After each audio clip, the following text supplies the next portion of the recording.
السلام علیکم ورحمۃ اللہ وبرکاتہ۔ ناظرین اکرام، کیا غیر اللہ کو سجدہ کرنے سے یعنی قبر اور مزار وغیرہ پر سجدہ کرنے سے مسلمان کافر ہو جاتا ہے یا نہیں؟ اور ایسے ہی غیر اللہ کو سجدہ کرنے سے کیا بیوی کو طلاق ہو جائے گی یا نہیں؟ تو اس سلسلے میں بہترین رہنمائی کے لیے علماء دیوبند کا فتویٰ دیکھ لیتے ہیں۔ سائل سوال کرتا ہے، ایک شخص کسی مزار کی طرف منہ کر کے سجدہ کرے اور نیت یہ ہو کہ میں اس فلاں پیر کی طرف سجدہ کرتا ہوں یا اس فلاں مزار کی طرف سجدہ کرتا ہوں، یعنی 2 رکعت نماز کی نیت باندھے اور غیر اللہ کی نیت کرے، ایسا شخص دائرۂ اسلام سے خارج ہوگا کہ نہیں؟ اور غیر اللہ کے نام پر سجدہ کرنے سے بیوی کو طلاق ہوگی یا نہیں؟ اگر ہوگی تو کون سی طلاق ہوگی؟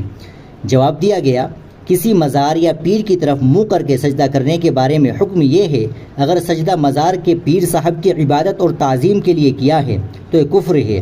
تجدید ایمان کے ساتھ شادی شدہ ہونے کی صورت میں تجدید نکاح بھی ضروری ہے، اور اگر عبادت اور تعظیم کے لیے نہیں، صرف سلامی یعنی تحیہ کے لیے کیا ہے تو کفر تو نہیں لیکن گمراہی ہے۔ ایسے آدمی پر بھی توبہ و استغفار لازم ہے، باقی تجدید نکاح لازم نہیں ہے۔